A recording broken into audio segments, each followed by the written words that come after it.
Hello and welcome to another episode of Read With Me. I am yours truly, Isabel, and I am here to read chapter 6 of this amazing book. This is actually the last chapter that we have here before the conclusion. So the book ends with conclusion, which could be chapter 7, but it's really short. Chapter 6 is all about acceleration. The previous chapter we went over is all about one of my favorite topics, which is influences. And he shared the 3 different types of influences that you have into your life, which is what you're putting into your brain, what you're absorbing, what your mind is picking up unconsciously and consciously. Also, when it comes to associations, who you are surrounding yourself with. And then the last part is all about environment. What you are seeing, who you're communicating with, what is going on around you is everything that's being created in your mind. And if what is in your mind, you can connect it emotionally, you will be able to manifest it. You will be able to achieve exactly what it is that you're looking for. And once that clarity is put into perspective and you're able to really move with acceleration, which is this chapter, that is where you see massive results, and you're able to connect the dots throughout the process, right? So let's get into chapter 6, acceleration. And I'm very confident that this is going to be a chapter that you won't forget. Okay. When I lived in La Jolla, California, I would regularly ride my bike 2 miles straight up Mount Soledad for exercise and a test of will. There are very few things you can do voluntarily that cause more pain and suffering than riding a bike up a steep mountain without stopping. There is a point at which you hit the wall and come face to face with your true inner character. Suddenly, all the projections and ideas that you had about yourself are stripped away and you're left with the naked truth. Your mind starts inventing all sorts of convenient alibis and why it's okay to stop. It is then when you're faced with one of life's greatest questions. Do you push through the pain and continue on, or will you crack like a walnut and give up? Running a Boston Marathon in 2018, Desiree Des Lisden seriously thought about quitting the race. It was wet, raining, and the coldest temperature in 30 years. Des was certainly she hadn't drunk enough fluids and was afraid of getting cramps in her legs. Des told fellow American Shalane Flanagan that she might drop out. So if she needed anything, like someone to block the wind for her, she better let her know soon before she quit.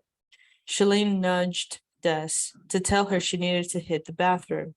Des slowed with her and promised she wouldn't quit until she helped her rejoin the lead pack when she returned. Despite the freezing temperatures, even more rain and running into the wind, Des helped Shalane get back to the front.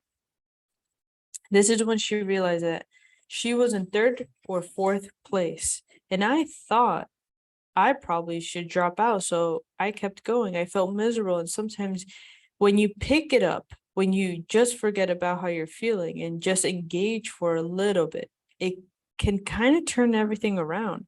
Des explained in a post-race interview. Flanagan was then tired, but Des kept pushing forward. But she still had to chase down Mimitu, Daska of Ethiopia, the Dubai and Houston Marathon winner. Mimitu was separated from the lead pack before the halfway mark and led by as much as 30 seconds, now alone soaked to the bone.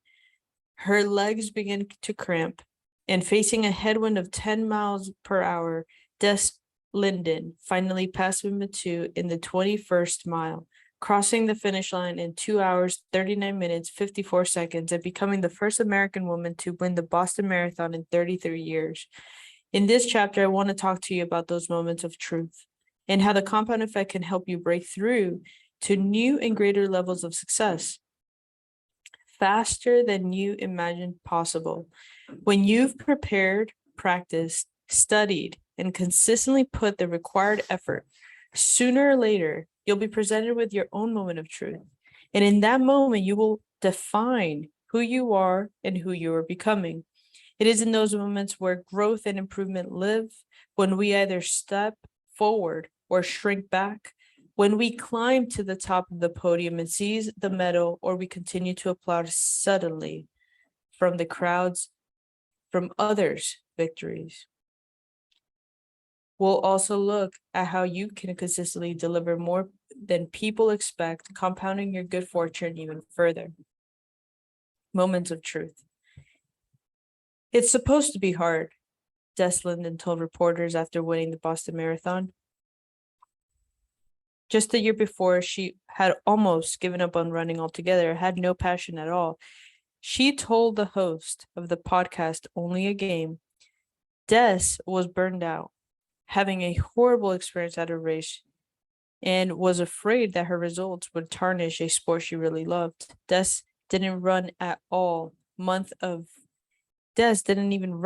in the month of August 2017, which is like Stephen Curry not stepping into a basketball court, Aaron Rodgers not touching a football, or even Serena Williams not picking up her racket for an entire month. But then Des started running again, slowly at first, and soon rediscovered her love of running. I love competing.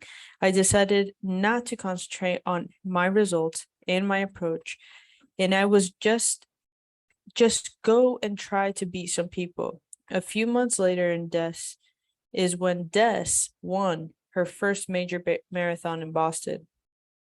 When I was in real estate, I hit the wall several times a day while driving to an expired listing property, or after just getting pummeled by the last prospect. I'd start conjuring up all sorts of excuses to skip the sales call and head back to the office. And while I was out canvassing a neighborhood, dogs would snarl at me, or it looked like it might start to rain. I'd be in the midst of money time, 5 to 9 p.m. cold calling, and frequently get chewed out for interrupting someone's dinner or favorite TV show. I was sure I needed a break to go through the bathroom or get a glass of water, but instead of quitting, every time I hit one of those mental and emotional walls, I recognized my competitors were facing the same challenges. I knew this was another moment when if I kept going, I could gain strides ahead of them. These were the defining moments of success and progress. These were the defining moments of success and progress, and it wasn't difficult, painful, or challenging when I was just running with the herd, just keeping up, but not really getting ahead. It's not getting to the wall that counts. It's what you do after you hit the wall that really matters. Lou Holtz, the famous football coach, knew it was what you did after you did your best that created victories. In one game, his team was down 42-0 at halftime. During the halftime break, Lou showed his team a dramatic highlight reel of second efforts to block, tackle, and recover the ball. He then told the players they were not on his team because they could give their all on every play. Every player on the team does that. He said they were on his team because of their ability to make that critical extra effort on each play. It's that extra effort after you have done your best that is the difference maker. His team went on to win the game in the second half, and that is how you win. Muhammad Ali was one of the greatest fighters of all time, not only because his speed and agility was so accurate, but also because of his strategy. On October 30th, 1974, Ali regained his heavyweight championship, besting George Foreman in one of the biggest upsets in boxing history, in the Rumble on the Jungle.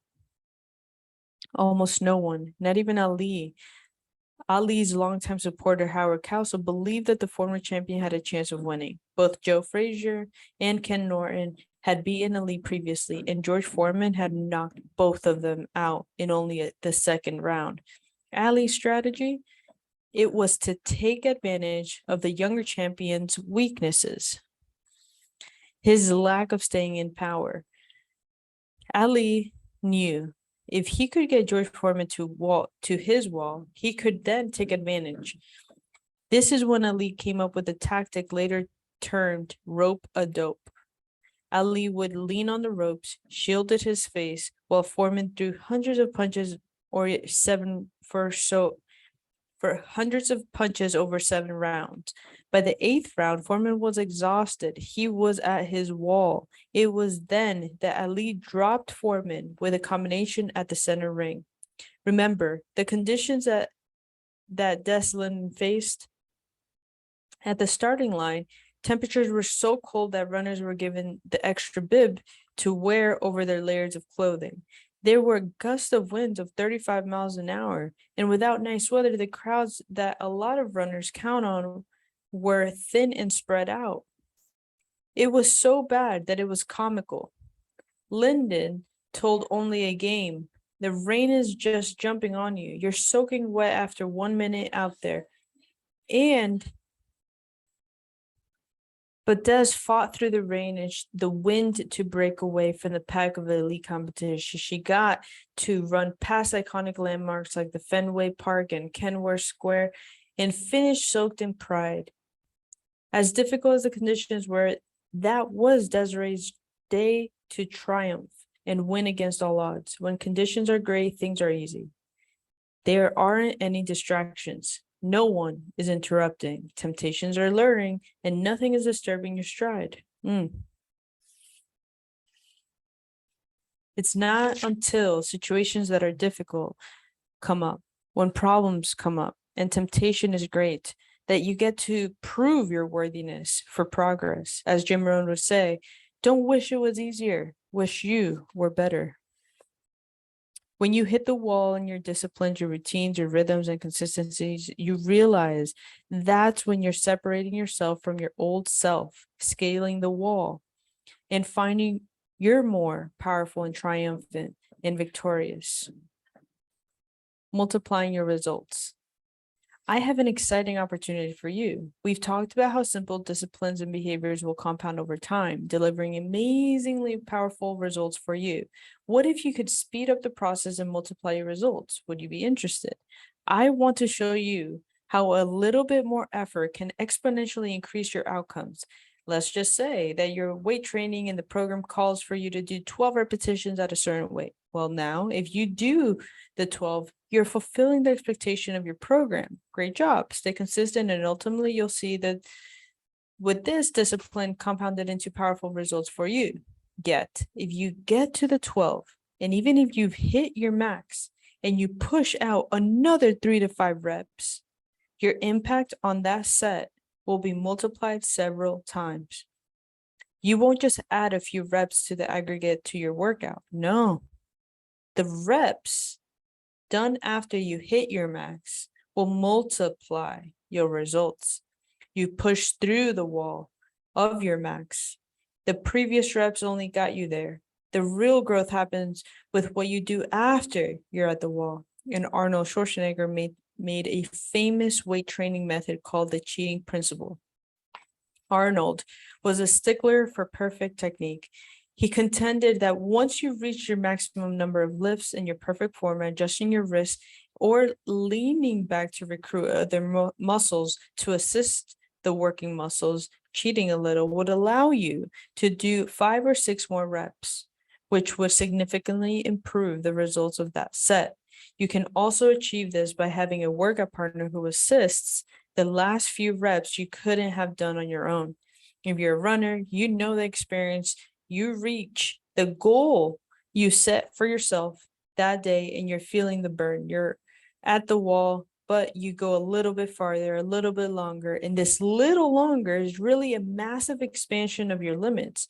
You have multiplied the results of that single run. And take that magic penny we talked about in chapter 1, the one that doubles in value each day, showing you the result of small compounded actions. If you only double that penny 1 extra time per week during those same 30 days, The compounded penny would result in 171 million instead of 10 million. And again, just that extra effort in 4 days, and the result was many, many times greater. That is how the math of doing only a little bit more than expected works. Viewing yourself as the toughest competitor is one of the best ways to multiply your results. Go above and beyond when you hit the wall. Another way to multiply your results is pushing past what other people expect of you, doing more than enough. Beat the expectations. Oprah is famous for using the principle blasting beyond anyone's expectation with her generosity and ability to live and work in a big way. Do you remember how she launched her 19th season? When it comes to Oprah, we knew to expect some kind of fanfare, but she blew everyone away. That season opener was the media or anyone else talked about for days afterward. Let's go back in time for a minute. The audience members were selected because their friends and family members had written in, saying each of them desperately needed a car. Oprah opened the show by calling 11 people to the stage. She gave every one of them a car, a Pontiac G6. Then the real surprise. She surprised everyone's expectations when she distributed gift boxes to the rest of the audience, saying one of the boxes contained a key to the 12th car. But when the audience members opened their boxes, every one of them had a set of keys. She screamed, "Everybody gets a car! Everybody gets a car!" While this might be her most famous example, Oprah continues to go beyond our expectations in most everything she does. In other segments, Oprah surprised a 20-year-old girl who had spent years in foster care and homeless shelters with a 4-year scholarship, a makeover, and $10,000 in clothes. And she gave a family with 8 foster children who were going to be kicked out of their house $130,000 to pay for the repair of their home. Now, you might be saying, yeah, but she's Oprah. Of course, she can do those things. But the truth is, there are plenty of others in Oprah's position with the finances and the fame who could do those things, but never venture into a realm of extraordinary. Oprah does. That's what makes her Oprah. Take a lesson from her. You can do more than expected in every aspect of your life. When it was time to propose to my wife, Georgia, I could have done what was expected and met with her father to ask his daughter's hand in marriage. And instead, I decided to pay great respect to her father by preparing my speech in Portuguese. I got Georgia's sister to translate what I wanted to say. He understood English well enough, but wasn't entirely comfortable with it. The entire drive from San Diego to Los Angeles, I rehearsed the words. I walked through the door carrying flowers and treats and asked her dad to join us in the living room. Then I delivered my memorized speech. After a little future father-in-law grilling, he finally said yes. But I didn't stop there. On the way back and over the next couple of days, I called each of her 5 brothers and also asked for their blessings to join the family. Some were easy to convince and others proceeded to have me earn it. The point is, she told me later that that was one of the most special aspects about how I proposed and how I had honored her dad and how I called every one of her brothers and had her sister teach me Portuguese. That made the act extra special. The result of that extra effort paid off exponentially. Where in life could you do more expected when you hit the wall? Or where can you go for wow? It doesn't take a lot of effort, but the little extra multiplies your results many times over. Whether you're making calls, serving customers, recognizing your team, acknowledging your spouse, going for a run, bench pressing, planning a date, sharing time with your kids, whatever. What's the little extra you can do that exceeds expectations and accelerates your results? Do the unexpected. Do the unexpected. I'm a contrarian by nature. Tell me what most people are doing and what's popular, and I will probably most likely typically do the opposite. If everyone's zigging, I'm gonna zag. To me, what's popular is average, and it's just common. Common things deliver common results. The most popular restaurant is McDonald's. The most popular drink is Coca-Cola, and the most popular beer is Budweiser. The most popular wine is Frangia. Yeah, that stuff comes in a box. And consume those popular things, and you'll be part of the common average pack. But that's ordinary.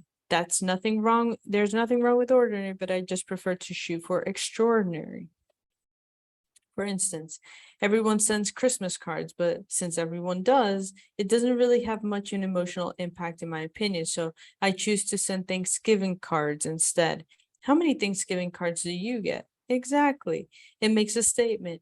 And instead of bulk printed, computer generated best wishes cards, I handwrite personal sentiments expressing how grateful I am for my relationship with that person and what he or she means to me. Same effort, but a much greater impact. Lady Gaga has built a career on doing the unexpected. In 2011, she claimed to have slept in an oversized translucent egg for 72 hours in order to have creative and embryonic incubation. And who can forget about the meat dress and snow boot she wore to the MTV Music Awards? And honestly, I don't pay attention to celebrities and award shows, but even I knew about that one. Lady Gaga has always been truly different and over the top, and until she suddenly wasn't. Starring in A Star is Born alongside Bradley Cooper, she appeared stripped down and vulnerable.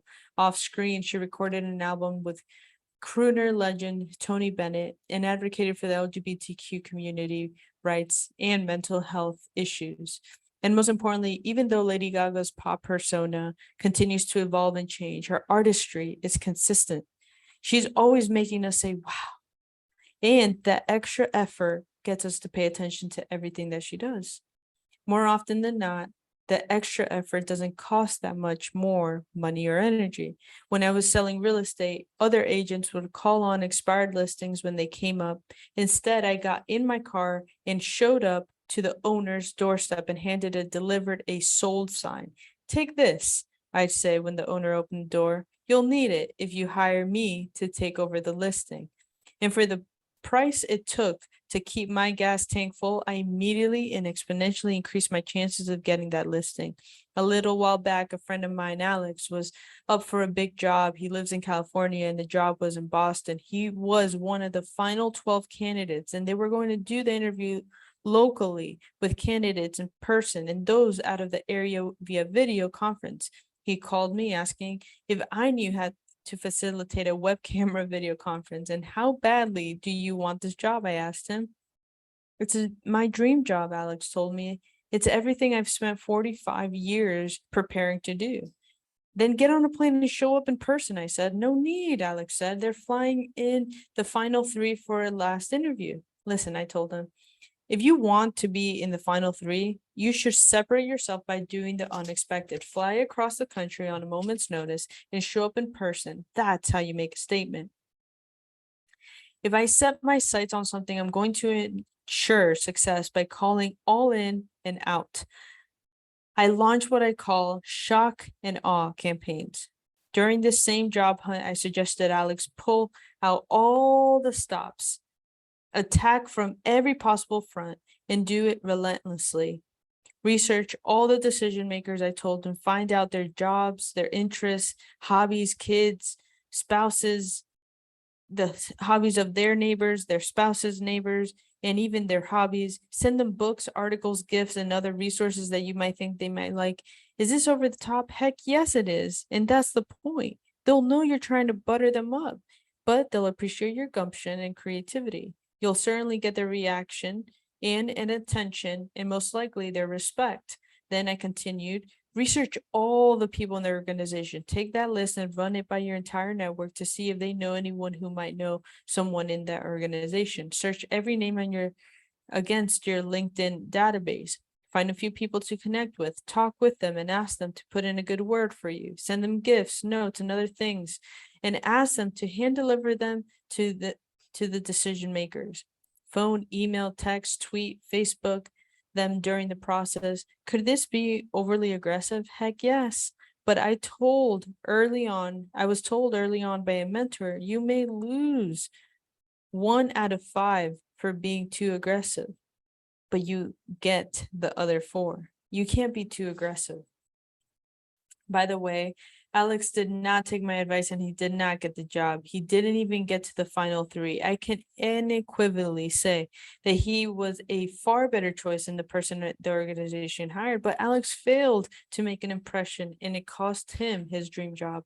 A while back, I was on the board of a company that needed a congressman to sign off on a piece of legislation that affected whether this company could move forward on an important project. And this guy wasn't budging, not because of the actual issue, but because of the political acts he was grinding against others who publicly favored the issue. And instead of making any more futile appeals to sway him, I suggested we go above his head and talk to his boss, his wife.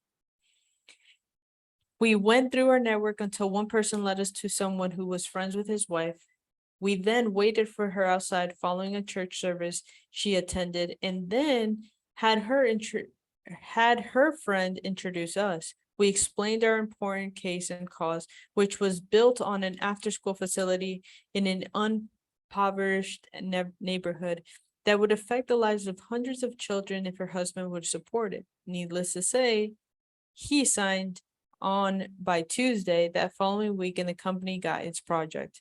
In our attention deficit, propaganda saturated society, sometimes doing the unexpected is required to get your voice heard. If you have a cause or ideal worthy attention, do what it takes, even the unexpected, to make your case heard. Add a little audacity to your repertoire.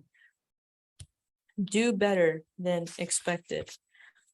Find the line of expectation and then exceed it, even when it comes to the small stuff, or maybe especially then. Whatever I think the dress standard is going to be for any event, for example, I always choose to go at least one step above it. When I am unsure of the attire, I always err on the side of dressing better than I suppose the occasion calls for. Simple. I know, but it's just one way to try to meet the standard, to always do and be better than expected. When I keynote for large companies, I spend a considerable amount of time preparing, learning about their organization, products, market, and expectations for my talk. My goal is always to significantly surpass what they expect, and I do this through tireless preparation. Doing better than expected becomes a big part of your reputation. Your reputation for excellence multiplies your results in the marketplace many times over. Doing better than expected becomes a big part of your reputation. I did a project with an entrepreneur superstar, Mark Sparks. That is when I learned a very valuable philosophy. He always paid people, including his vendors and suppliers, a few days in advance of the contract committed. I was always blown away when I received a check on the 27th of the month from him for the next month's payment. When I asked him about it, he said the obvious. It's the same money, but the surprise and the goodwill it buys is immeasurable. Why wouldn't you? It is why I send the bonus checks to my A team via FedEx delivery. The regular monthly compensation is electronically deposited into their account, but when we hit a bonus milestone, I have their bonus checks printed and then packaged with a personal handwritten note from me into a indistinctive FedEx envelope and sent to their doorstep overnight.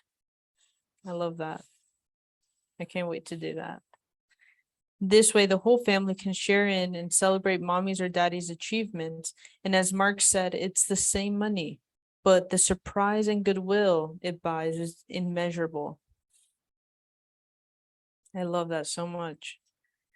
Nordstrom is famous for a similar standard when it comes to customer service. They always strive to do better than expected. Nordstrom has been known to take back an item that a customer bought more than a year ago without a receipt, and in some cases purchased at a different store. Why would they do that? because they know exceeding expectations builds trust and creates customer loyalty. And as a result, Nordstrom has developed an extraordinary reputation that continues to attract attention. And after all, I'm reminding you of it here. The multiplier keeps growing. I challenge you to adopt these philosophies in your own life, in your own daily habits, disciplines, and routines. Giving a little bit more time, energy, or thought to your efforts won't only improve your results, it will multiply them. It takes very little extraordinary. It takes very little extra to be extra or extraordinary. In all areas of your life, look for multiplier opportunities where you can go a little further, push yourself a little harder, last a little longer, prepare a little better, and deliver a little bit more. Where can you do better and more than expected? When can you do the totally unexpected? Find as many opportunities for wow. And the level of speed of your accomplishments will astonish you and everyone else around you. That's a really good chapter. That's a really, really good chapter. Wow. The little stuff. The little extraordinary stuff. You know, I just got off a superstar interview, and that is a superstar interview is where we interview superstars, where they've had a positive impact both in business and in life, and they continue to impact the lives of their audiences, and they're doing it in a positive and dynamic way. And you can be a star, but in order to be a superstar, there has to be that it factor. And I love that he's saying that it doesn't take that much effort to add that extra into the extraordinary, because you have it within you, and you know sometimes when you can do more, or you can extend yourself a little bit more to make that bigger difference. I challenge you, and I'm going to challenge myself too, when that opportunity comes, to just take that extra step, take that extra effort, actively be conscious about it too. It's going to be super dynamic, and I'm really excited for when that opportunity comes. And I know it will be a huge benefit for you. I hope you got a lot out of this read with me session. We are officially done with this book, and the conclusion is what's left of this book. I'm really, really excited for what's to come. I'm excited for all the blessings heading your way, because it's a book like this that changes your perspective, that changes your emotional state, it changes your ability to think. And that's what creates better leaders in the world. And that's what our mission here at Billionaire is to positively impact the lives of billions of souls worldwide through personal and financial freedom. I'm so excited for what's to come. I really am. This is only the beginning, and I feel truly connected to what's happening, and I'm excited for it. So I wish you the best. I'm excited for you to get on with us with the next book that we have. It's going to be Good to Great by Jim Rollins. I always forget his last name. Jim Collins, my bad. That's what it is. I'll see you in the next Read With Me session, where we go over Good to Great, and that's going to be the new book that we do for next month. I'll talk to you soon. Have a blessed day. Saludos. Ciao.